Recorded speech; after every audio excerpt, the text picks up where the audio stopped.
जज साहब, जज साहब, जज साहब, मेरे आदमी को इंसाफ दिया जाए, ये बिल्कुल बेकसूर है, इंसाफ दिया जाए।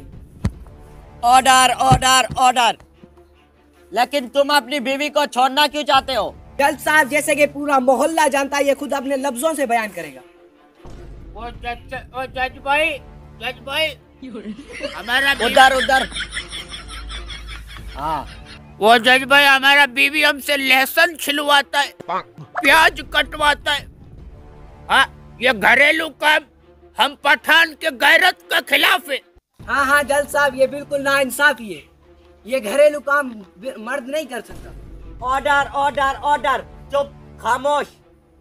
तो इसमें क्या मुश्किल है? लहसुन छिलने से पहले उसको थोड़ा गर्म कर लिया करें, वो आसानी से छिल जाती है। प्याज काटने से पहले उसको थोड़ी देर के लिए ठंडे पानी में रख दे तो आंखों की तकलीफ नहीं होती। बर्तन धोने से पहले उसे पानी से भरे टब में 10 मिनट भिगो कर रख दे तो आसानी से धुल जाते हैं। और कपड़े सर्फ में भिगोने से पहले सादे पानी में भिगो लिया करो, दाग आसानी से निकल जाएंगे और हाथों को भी तकलीफ नहीं होगी। समझ गया जज भाई, समझ गया तुम्हारा बात।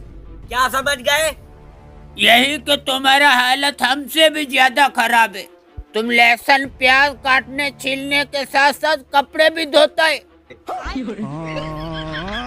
चलो वकील भाई, फैमिली देखी है, बहुत दोगला बात। वापस नहीं आना।